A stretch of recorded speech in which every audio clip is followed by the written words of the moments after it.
Yo, yo, yo. What it do? Black Affluence, what's going on? Let's get it. Let's get it, let's get it, let's get it. What's going on, beautiful people? What's going on? Xavier Snow, CEO, coming live from Washington, D.C. Please drop where you tuning in from. I love to know what part of the country, what part of the world you're coming from. I'm from the capital, DMV, one and only. And I'm extremely excited because tonight is one of those nights. So, welcome everybody for joining us. Where y'all calling from, man? Please let us know. New York City in the house. Oh my goodness. Britain in the house. Hey, Cali. I was just in Cali a few months ago. Oh my gosh. For my birthday, it was beautiful. Atlanta, what's going on? Canada is in the house. Let's go, let's go, let's go. Bermuda live. Hey, if you don't know, we about to dive deep tonight. I'm your host, Xavier Snow. Let me turn down the music for people going in. Hey, I don't want to waste no more time because today we about to have a real live discussion. Chicago, Windy City, beautiful people, beautiful black people. Let me tell y'all, we have a wonderful discussion lined up for y'all tonight. This man I'm about to interview, let me turn the music all the way off. Make sure y'all hear me in the back. And before we get started, I gotta make a special shout out to my girlfriend. Yes, my girlfriend who surprised me with front row Erykah Badu tickets, right? I just want to say, shorty, if you're in the chat, I know she'll be joining us soon. Thank you. That's real love. I appreciate you. You a real one for that. And speaking of real ones, today we have one of those conversations that if you don't have your pen, if you don't have your headphones, you're not tuned in with 100% of your attention, you're going to be missing out 100% because we are diving deep on how to develop a millionaire mindset. You see, they don't teach this in school. This is what they should have taught us in school.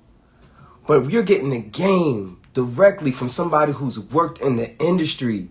There's somebody, I don't even want to ruin it. I'm just going to let my man, Ashcast, bless the live today.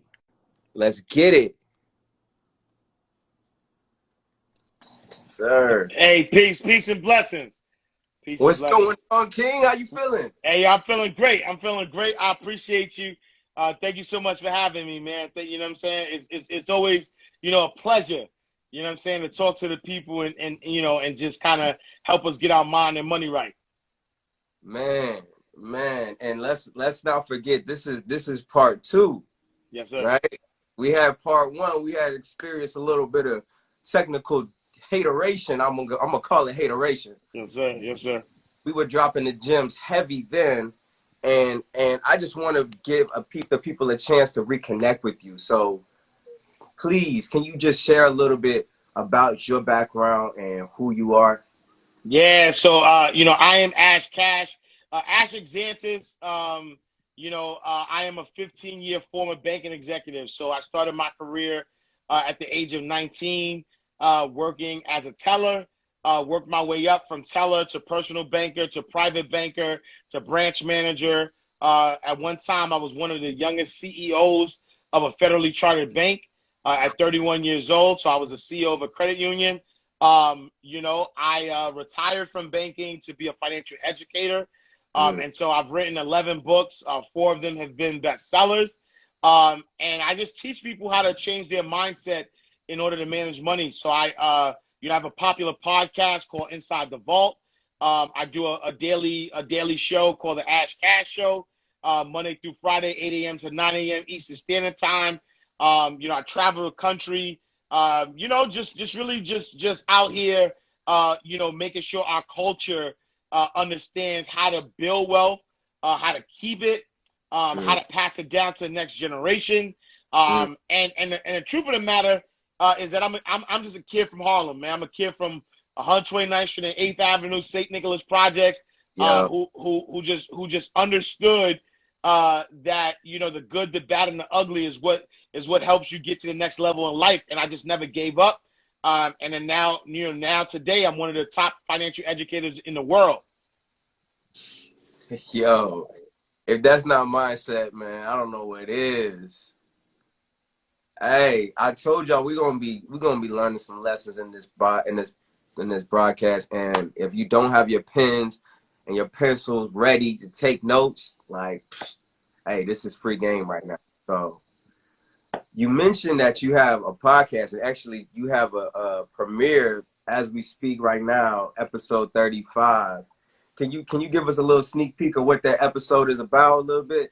Yeah. So on this episode, we interview Darius Cooks. Darius is he's not classically trained as a chef, but has for the last, for a few years, has really built an empire from a cooking perspective. He had a bunch of really famous restaurants in Atlanta that has since shut down. And really, we had a conversation about his mindset.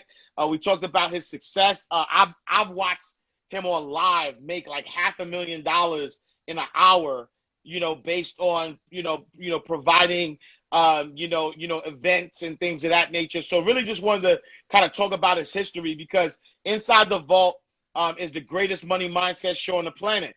And so what we do is we really highlight, multi-millionaires, people who probably came from nothing and has built success for themselves. And we want to teach you the blueprint. How did they do it? And so that interview, is really powerful.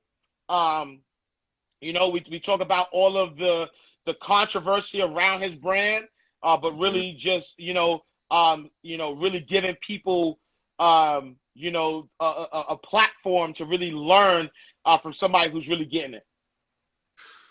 And that's so important, man, because I know you see it like I seen it. There's a lot of wannabes, and unfortunately, we got LLC Twitter going on right now. Yeah. Everybody's an expert. So, before we dive deep, I just want to talk about something that I know is important to you, and that's having a positive mindset, right? So before we even get to the millionaire mindset, we have to have a positive mindset. We have to develop that. So can you just break down the fundamentals of developing a positive mindset? Yeah. So, a positive mindset, and I'm glad you asked that question, because I think a lot of times what people, forget, right, is that we're human, right? And so having a positive mindset doesn't mean you don't think negative. So I'm going to put that out there. It doesn't mean that you don't think negative. It just means that you don't harp on the negative, right? Mm-hmm. And what does that mean, right? That means that negativity might be around you. Negative things might happen. You might see negative things. You might experience negative things. But you always have to look on the bright side. And mm-hmm. Why is that? Because there's always two sides of the coins. There's always perspective. A good friend of mine, my guy Mike, always says that rejection is protection. So let's say you're trying to do something and you get a no. That doesn't mean that the thing is not going to happen.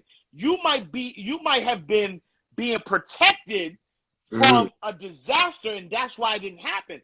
And so your negative mind is going to be upset. Your negative mind is going to be like, damn, I really wanted this to happen, right? But if you look on the positive side, it didn't happen for a reason, because what's yours is yours. And so having a positive mental attitude not only allows you to enjoy life better, because it is what it is. When things happen, it is what it is. But if you obsess on it, then you're going to live a negative life. But if you don't obsess on it, if you like, yo, you know what, this negative thing happened, it's all good. What lesson is it trying to teach me? This wasn't for me, because I believe that the Most High God only gives us three answers. God says yes, God says not now, or God says I got something better. And so why you force the issue? Don't force the issue. If something negative happens, if If something in your life that you don't like, it's not to just, you know, be damper on it and harp on it.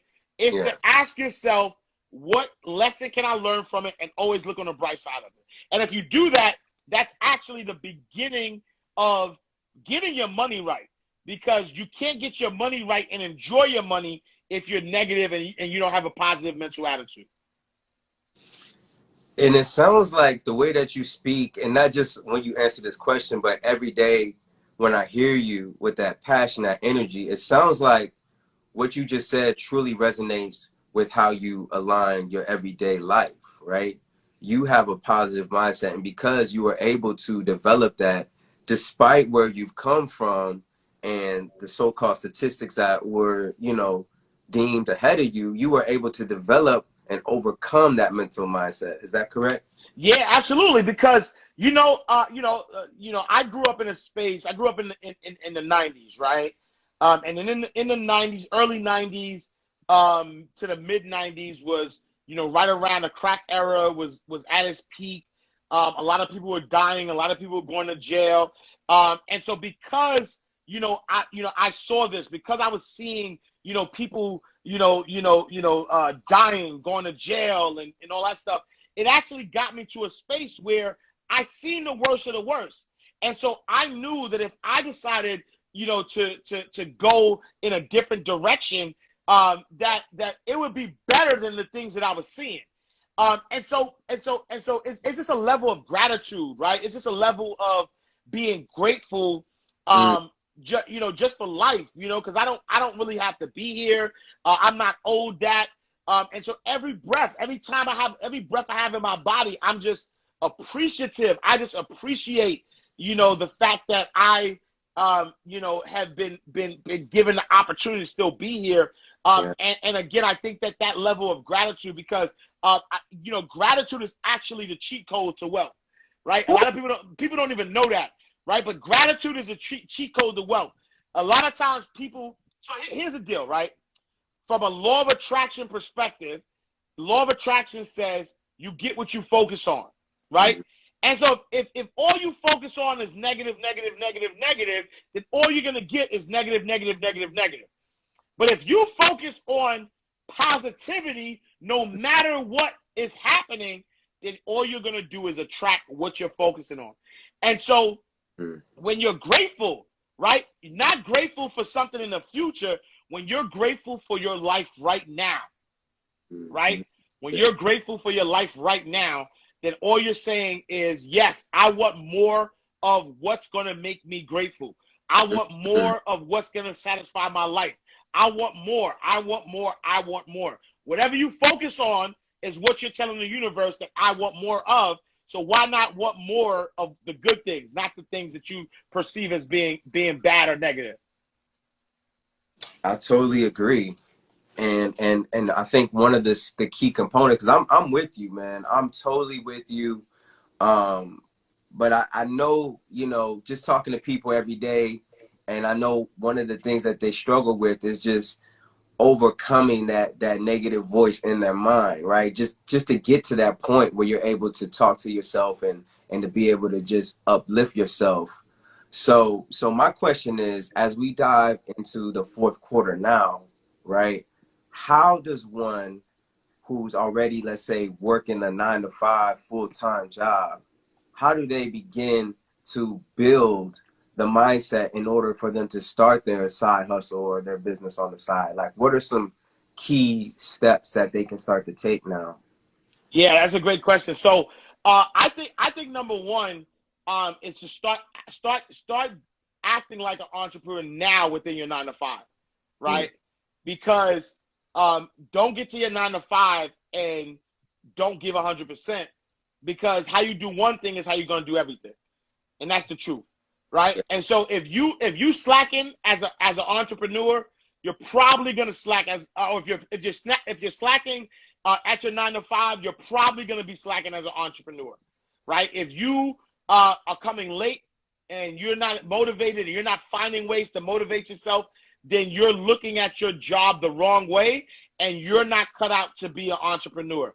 I would say that start being an entrepreneur now. Start waking up early. start going above and beyond. Start, like, really get to that space, right? Really get to a space of, acting like the job is yours, going above and beyond, doing everything with excellence, right? Because what's going to happen is that, as you start doing everything with excellence, it prepares you. It prepares that habit, prepares you for entrepreneurship. Think about this. Most people believe that, I'm just going to work, I'm just going to work 8 hours a day and that's it. If you're an entrepreneur, I've never worked 8 hours a day as an entrepreneur. I'm working more than that. And so if you can't work, a long period of time, if you get tired after 8 hours and you're ready to wrap it up, then you're not ready for entrepreneurship. So it's all about, doing everything with excellence. And then once you're able to max out, be bigger than your position, that's how you know you're ready to go to that next level. Yeah. And I think it sounds like it all stems from just being intentional about your time and what your goals are, having a plan and sticking with it and developing that same mindset and that same behavior and taking it. I totally agree. How you do one thing is how you do everything. So you have to give your all, because that company, you're still on company time. Exactly. And I think that what people do is that they're looking at their 9 to 5 the wrong way, right? Your 9 to 5 is your investor. It's the first person that's investing in you. And so how are you being disrespectful to the thing that's actually allowing you to have a side hustle? How are you being disrespectful to the thing that's giving you the peace of mind that you need as you're building your business? So I just feel like, people are always sort of like watching other people. People are always, saying to themselves, they're always like looking at other people and saying, hey, I want what this person has. So because I want what this person has, I'm going to disrespect what I got. No, be grateful. Like, be grateful. If it wasn't for my banking career, I wouldn't be where I am today. If it wasn't for the ability to learn, how to manage a team, I wouldn't be able to manage a team as an entrepreneur. So it's really, I'm really grateful, for all the experience, good, bad, and indifferent. I'm really grateful for everything that has allowed me to, really be successful, as an entrepreneur, which started as, as my job. Man, yo. Hey, man, you never cease to amaze me with the gems. One thing that I do want to touch on, especially because I know it's personal, not just to me, but a lot of people in our similar situations, they're coming into what we call first generation wealth. And there's a lot of unforeseen pitfalls that come with having money for the first time, especially if you're the only person in your family to reach that financial status.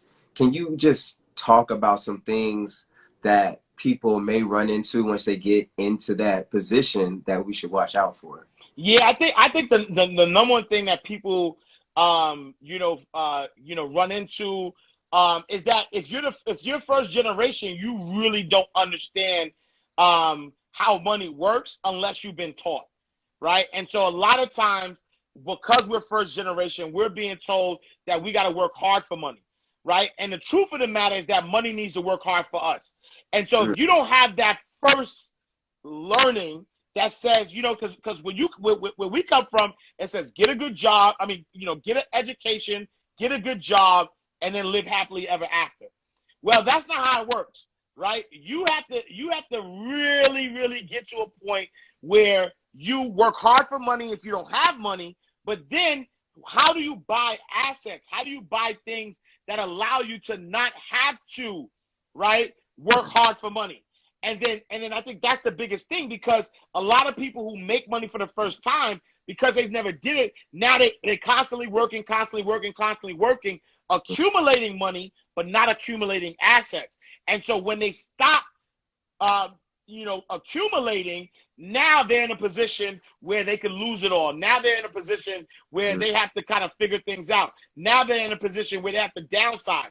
But what if, as you were earning at the top of your peak, you got to a position where you are now saying, okay, bet, I'm gonna buy some assets. I'm gonna invest in the stock market. I'm gonna invest in mutual funds. I'm gonna buy real estate. I'm gonna make sure I have a trust. I'm gonna have a will. All these different things that you need. And so I think that's the biggest issue, is that not understanding how money truly works in order to be wealthy. Man, wow. I think there's so much to unravel in that one statement. You know what I'm saying? There's just so much that we don't know.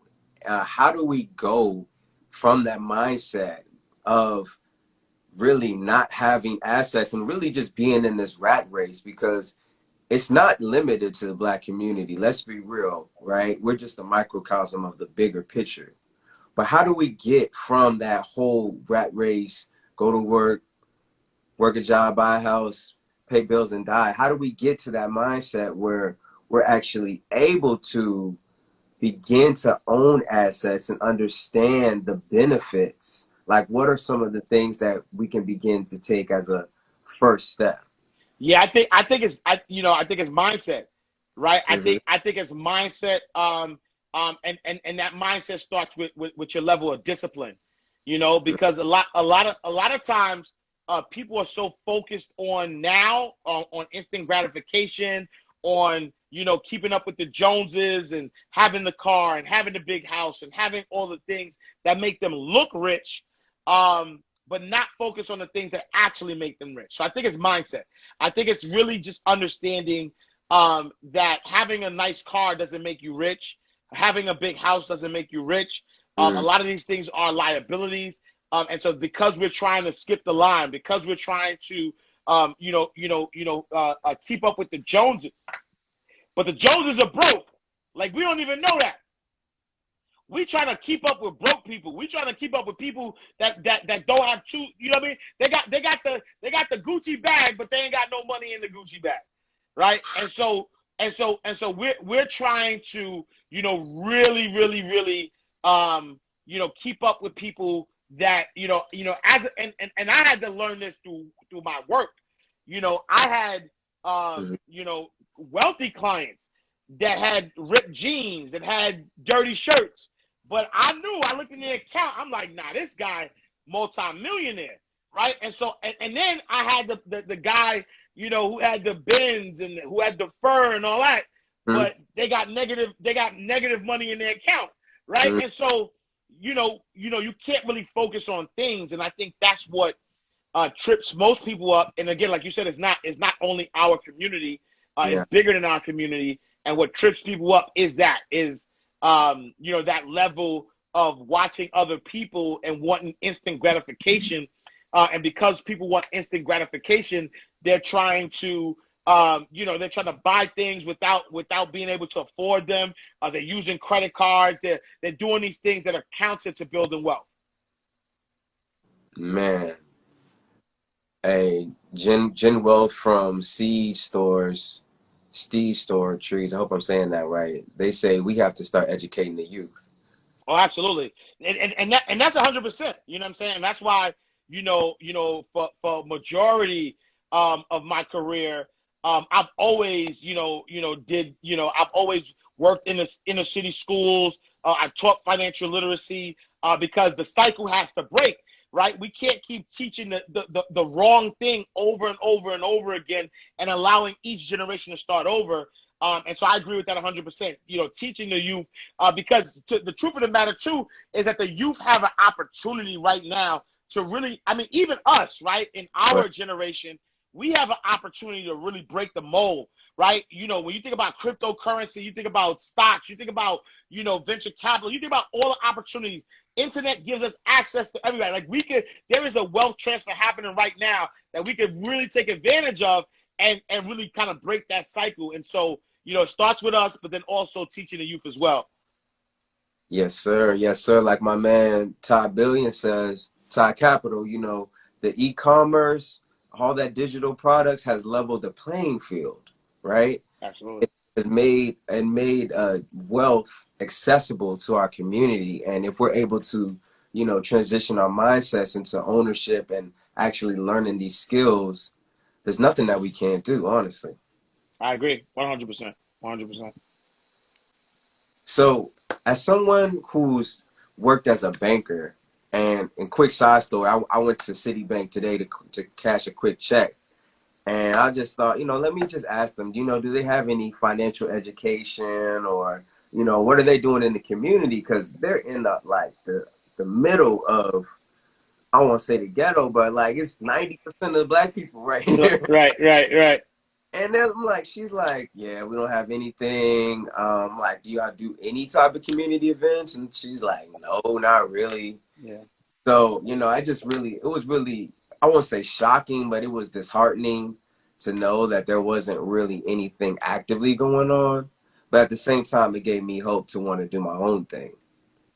So my question to you is, as someone who spent a lot of time in the banking industry, what are some of the takeaways, or what are some of the things that you've come to learn that maybe you weren't hip to before you started working in the industry that would maybe impact your financial awareness? Yeah, I think one of the main things I learned working in the bank was really about the difference between safety and growth, right? And what do I mean by that? Working at the bank, they kind of dig this in our head that you want your money to be safe, right? You want, because in the 1930s, banks went under, and you wanted FDIC insurance and things of that nature.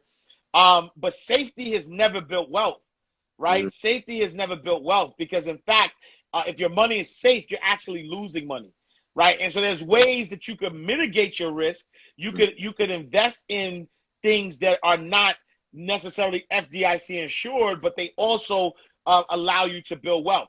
The truth of the matter too is that even though your money is FDIC insured, if your bank went under, it's going to take about 30 years for them to get you your money anyway, right? And so even with that insurance, it's still going to take them 30 years to get your money, right? And so at the end of the day, what's the point of security when mm, if the bank went down, you're still going to be at a space where you're missing out. And so, I would honestly say that I learned that you have to know the difference. Just because something is safe doesn't mean it's the right thing for you, because the bigger the risk, the bigger the reward. And so there's ways to mitigate your risk, but you always have to invest your money. You can't just let your money sit there. I remember looking at somebody's bank account. They had $100,000 in the bank and literally made like $10 in interest. And I'm like, yo, $10? Like, that's crazy. And so, you have to kind of understand that, if there's no risk, there's no reward. and I don't mean to laugh at whoever that person was, but it is unfortunate, especially in our community, because we've kind of been taught that it's the best route to kind of not take risks, Yep. right? We've been taught to kind of stay on the safest road, because I mean, this goes back generations, right? Like if you went out of line, like you anything could have happened. So I feel like that has transcended generations, in the sense where, a lot of, like, especially first generation entrepreneurs, we have to deal with our family members second guessing us, and all of these outside forces trying to bring us down. And it's important to understand that, that's when really having a strong mindset comes into play, because you have people out here that maybe don't have your best interest, but you got to remain positive despite all circumstances. Yeah, and the truth of the matter though too, is that's why positivity is also positivity is also about protecting your energy. You know what I'm saying? And so as an entrepreneur, I don't talk to somebody who hasn't been where I've been or where I'm trying to go. Right? Like I don't spend time going back and forth getting opinions from people who are just guessing or speculating. Like, I need to know that you understand, that you have been there, that you have done Right. it. And so I don't spend that time. I protect my energy. I'm protecting my energy Mm, because I know that, if I want negativity, I turn on the news, right? I turn on, I just go outside and I can see negativity. Nah, I want to make sure that the things that I'm learning, the things that are impacting my life are things that are tangible, things that have helped me grow, things that are getting me to the next level. You know, it's to the point even with some of my family members. I tell them what I'm doing after the fact, right? Because sometimes they're not gonna know. But wait until I do it. Then I'll be like, yo, let me tell you about this thing, blah, blah. That actually comes off better, because if I'm telling you and you never been there, you might call me crazy. You might say, yo, it's time, you know what I mean? Like, oh, you shouldn't do it. You might transfer your fears. I might have been confident about what I'm doing, but because I listen to you. Now I'm taking some of your negative energy, and now I'm not going 100%, at what I'm going at, because in the back of my mind I'm like, what if she was right? What if he was right? Nah, I'm good. Keep your opinion to yourself. I don't care about the devil's advocate. Like, don't tell after me. Let me just cook and let me get busy. Come on with it. Come on with it, man. That's a bar right there, man.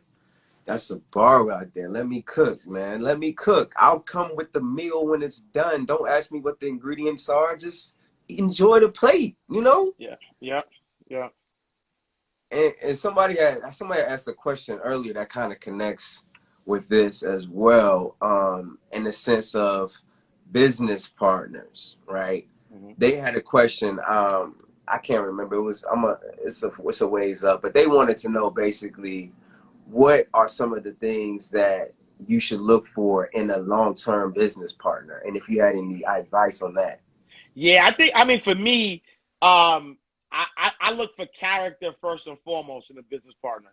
A lot of the things that, I've had many people approach me. I've had many opportunities to work with famous people, with people that, could expose my brand to a bigger place.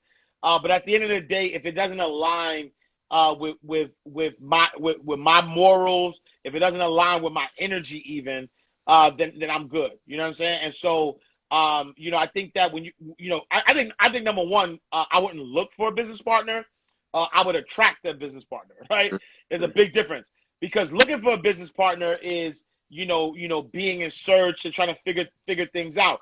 Attracting a business partner is doing all that you can do, and then allowing people who bring value to what you're doing prove their value, or give your value in order to move you to the next level. And so, for me, it's really about focusing right on my work, and then potentially bringing in other potential partners to help me go where I need to go. And then if the energy is right, then we could potentially start a business together. So how did you and Earn Your Leisure get together? Man, so fat shout to the brothers, man. I remember before the podcast started, a mutual friend had introduced me to Rashad. And Rashad is financial advisor. I was once a financial advisor, banker. And I had a radio show actually in New York. And I had a radio show, I had a podcast.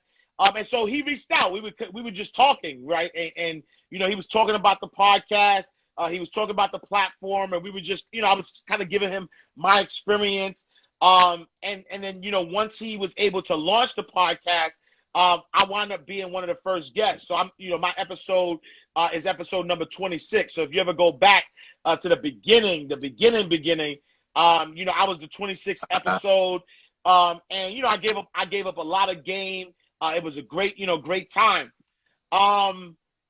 Fast forward, I kept in contact with them. I did a few lives, I did some things, and they just became, part of my family. You know what I'm saying? They became, brothers. Our mission was the same. The goal was to just, move in the right direction, moving the culture forward. And as somebody, I like to think of myself as like a pioneer, because, I'm one of the first people that started to mix hip hop and money. You know what I'm saying? Like, my first book came out in 2009. prior to that, nobody was really talking about, money and hip hop and finance. And so I look at myself as like like a pioneer in the game. And so, we had the same mission. And so we just, decided to, continue to keep in contact and, connect.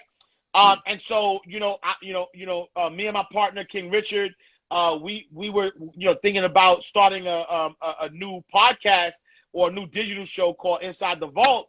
And at the time, I knew that, Rashad and Troy had just launched, Market Mondays with Ian Dunlap.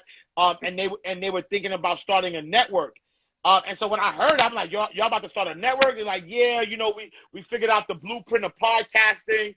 And we just want to, use our platform to really just build something that's never been built before. And I was like, yo, bro, I'm about to launch this podcast. Let's talk. Let's see if there's alignment. And the rest is history. We met, we talked about it. It was perfect alignment. Everything worked out. Everything felt good. And then so we signed a deal. And we became part of the EYL network. Man, I just first salute to you, man, and the EYL staff. But I just want to say there's just so many valuable takeaways from that, from that one story, from the fact that your first encounter with them, you gave away mad value. You know what I'm saying? You put yourself in a position where you weren't asking for anything, you were giving, and I think so many people can learn from that mindset and that approach in terms of getting their first client or their first whatever business or job opportunity. You want to provide value. And another thing that I like that you said is that you stayed in contact, right? A lot of people, they'll go to networking events, get business cards, whoop-de-whoop, and they won't ever follow up. And they'll miss out because they just didn't follow up. And you stayed in touch with them, and you built that connection, you built that relationship. And that's just, to me, that is so important in business. And the last thing that you did that I really respect as well is that you found people that were in alignment with your values and your mission. And that ultimately is what those components is what made this such a powerful partnership and why it's going to probably stand the test of time, in my opinion.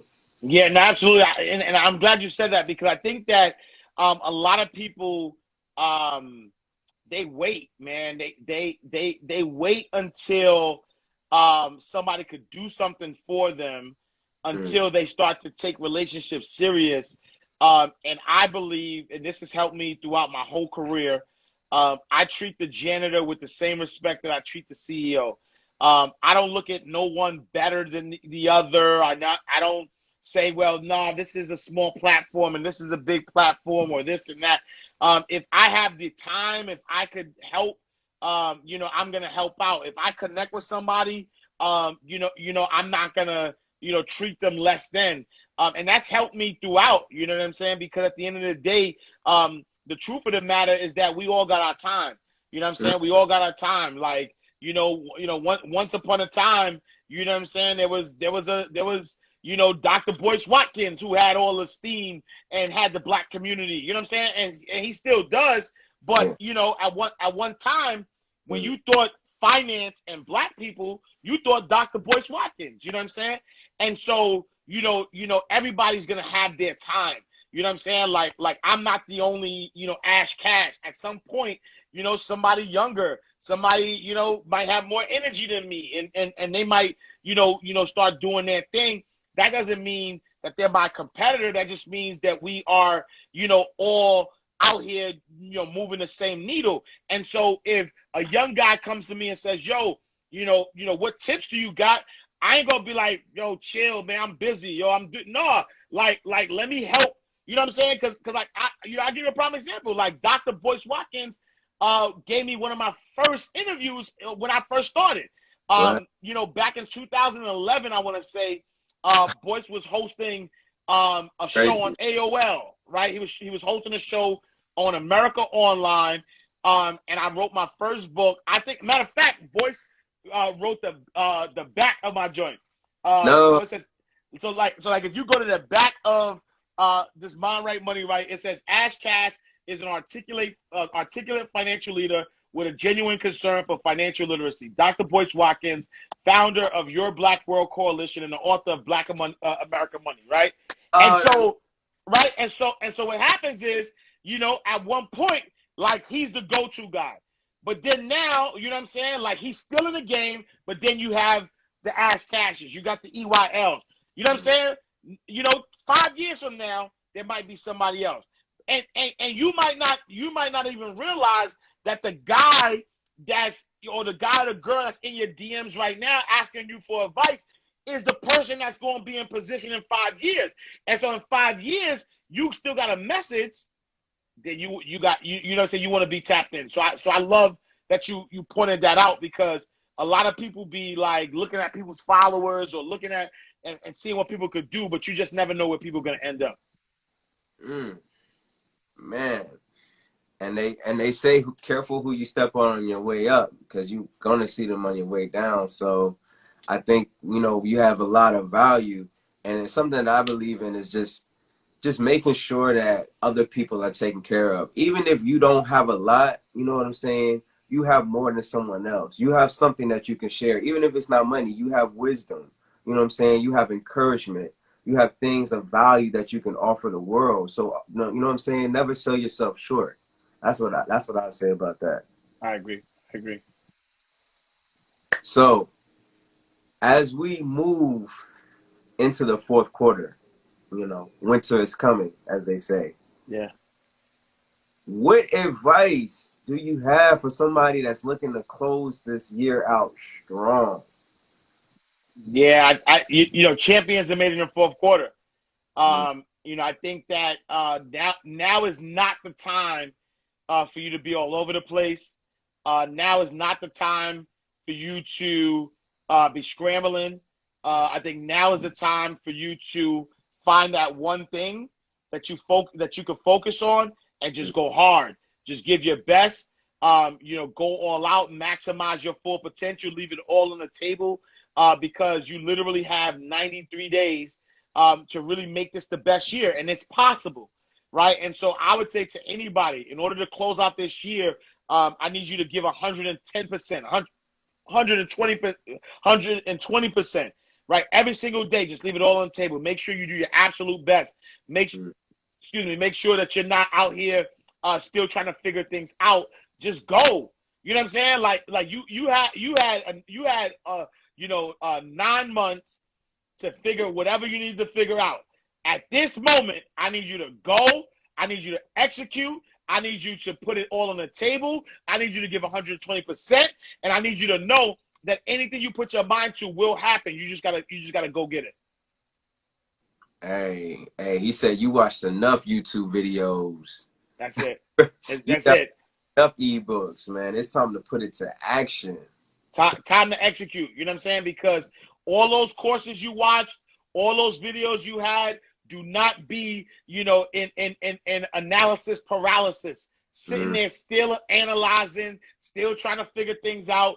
Nope, and now you just gotta go. You gotta put the action behind your vision, right? Whatever you say you want, whatever you say you desire, I need you to start being that right now, right? It's not even about doing, because a lot of people get stuck on doing. A lot of people are doing and they're not going nowhere. A lot of people are doing and they're busy, but they're not productive. So I need you to stop doing and I need you to start being. If you are, have a desire to be a 7-figure business owner, then start being the person that needs to be a 7-figure business owner. If you want to be a 6-figure business owner, if you want to write a book, if you want to, start a different company, whatever it is, there are certain habits. There are certain things that you have to be in order to have that. And instead of waiting for tomorrow, start being that today.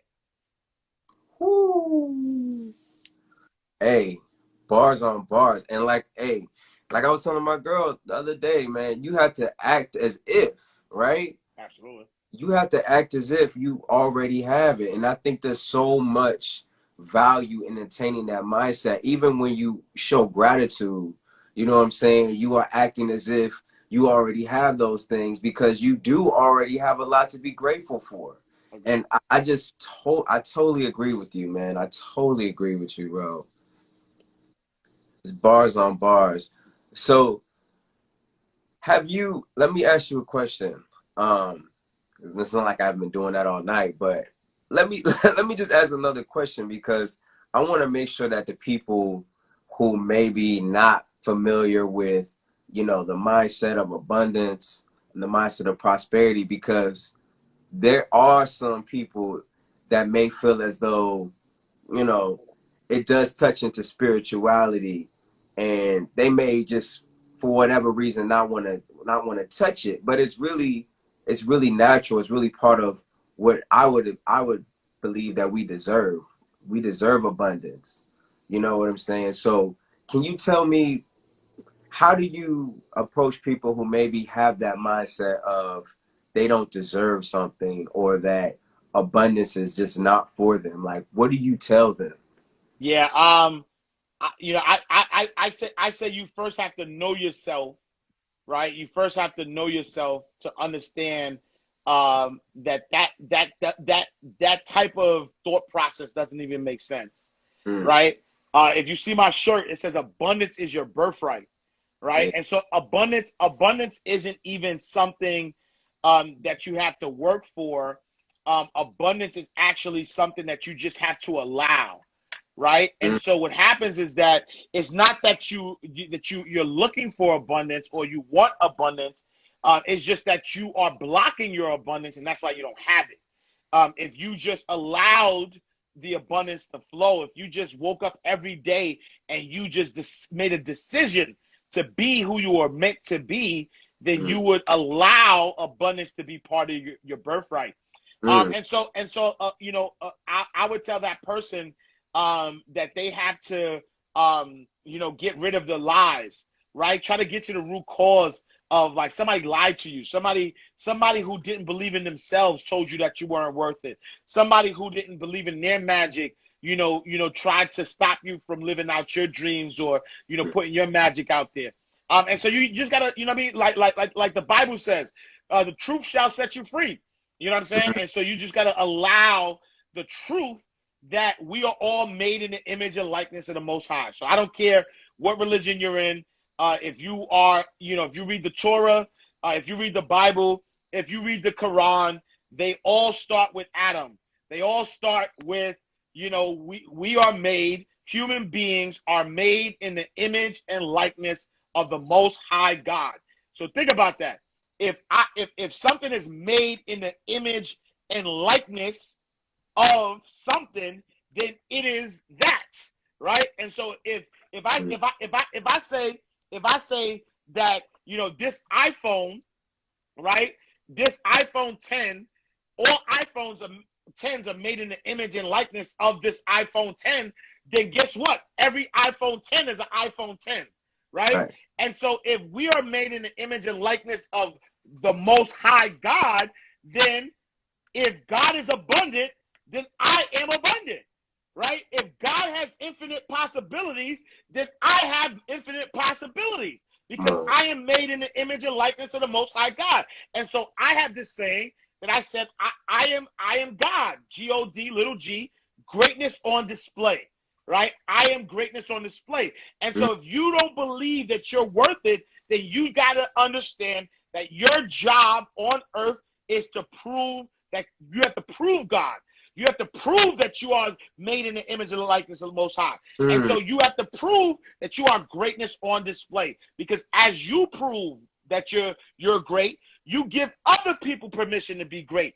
As I look, the kid that grew up in a single parent home, who got kicked out of school 4 times, who lived in the projects low income, who could have been dead or in jail, who is now one of the top financial educators in the world. I have the greatest money mindset podcast in the they- world. I'm a best-selling author, sold 80,000 books independently, 4 bestsellers. Like, you're not going to tell me I'm not greatness on display, right? You can't tell me that. And so if you hear that story and you're not inspired and you're not like, yo, I can make that happen too, then I can't help you. You got to help yourself. mm. Drops mic. Drops mic. Flames. Flames. And you know what, man?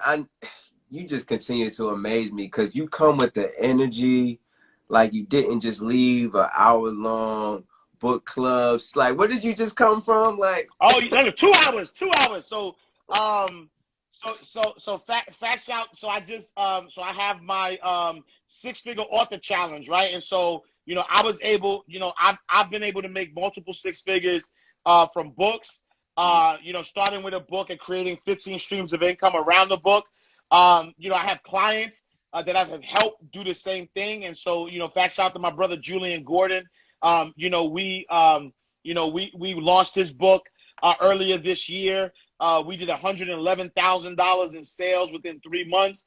And so I said, yo, if you're blessed, you have to be a blessing to others. And so I created this 5-day challenge. It's called the Six-Figure Author Challenge, where I'm giving in 5 days, I'm giving you the whole blueprint on how to be an author. So we have two. We have a VIP and we have a general admission. So VIP actually starts at 6 p.m. And so from 6 to 7 p.m. I was pouring into my VIP session. And then from 7 to 8, we did the main session. And then now with the good brother, you know what I'm saying? Wow. But listen to this.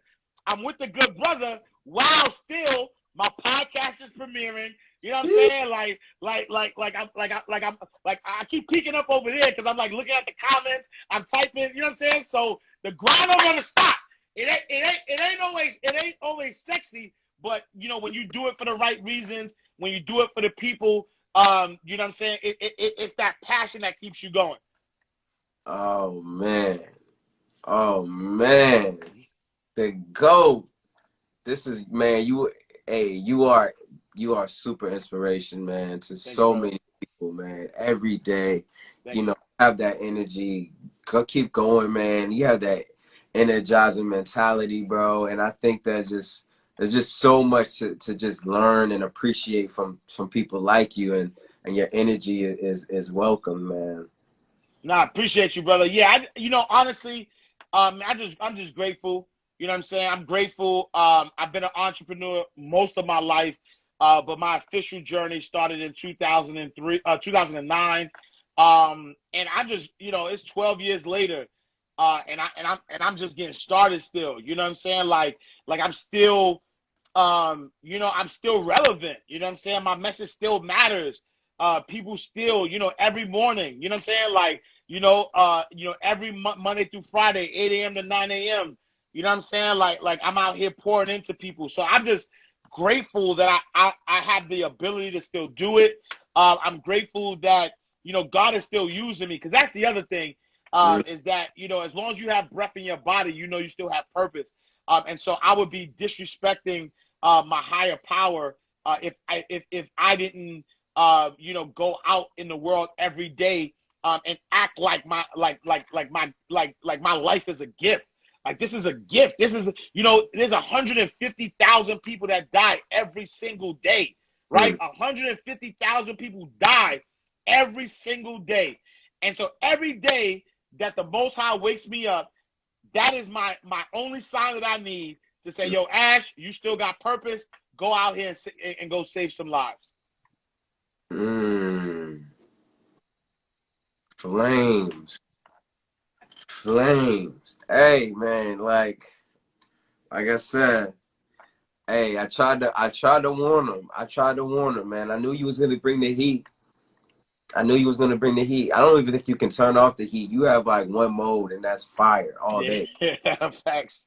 Yeah, I appreciate you, brother. Yeah, and that's what it is. Like I definitely, you do everything with excellence. That's it. You know what I'm saying? I can't say it any other way.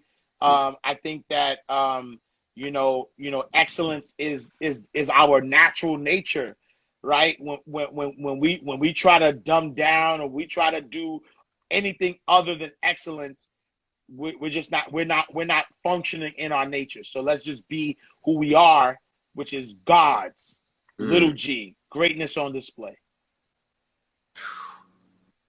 Hey, Ladies and gentlemen, Mr. Ash Cash. Now, before we go, brother, I just gotta know what what final thoughts did you have to leave the people? Because I know we're going to get you on the platform again. I know we're going to do great things, but what final words do you have for the people that have been tuning in and rocking with us tonight?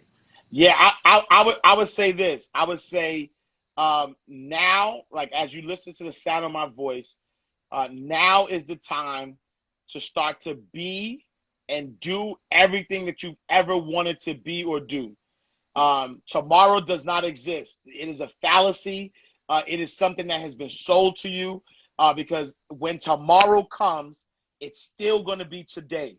No one has ever lived tomorrow, and no one, no matter who you are, no matter what your background is, can bring back the past. So the only thing you have is today, here and now, this very moment. And at this very moment, I need you to be who you are meant to be. I need you to do what you are meant to do because abundance is your birthright. You are supposed to be maximizing your full potential. And the moment that you make a decision that you are going to allow abundance to be part of your life, then you will start to enjoy life. You're going to start to live in peace. A lot of people wait until they die to rest in peace, but that's not the goal. The goal is to live in peace. And the only way that you can live in peace is to maximize your here and now. So stop waiting. Stop acting like this is a rehearsal. Stop acting like you got all day. All you have is this moment right now. So take advantage of it and be the best that you could possibly be. Bars, picks up mic and drops it again. Hey, brother Ash Cash. Ladies and gentlemen, go and follow the brother. Make sure you check out Inside the Vault, premiering every Thursday at 8 p.m. Make sure you check him out Monday through Friday, 8 a.m. daily for the inspiration. Sir, again, thank you times 1,000 for your time, your energy, your wisdom. Everybody in this live, thank you guys for joining us and rocking out. And Mr. Ash Cash, I want you to have a blessed night. Yes, sir. Until we meet again, brother. Peace, King. Appreciate you for having me. My pleasure, man. Peace out, bro.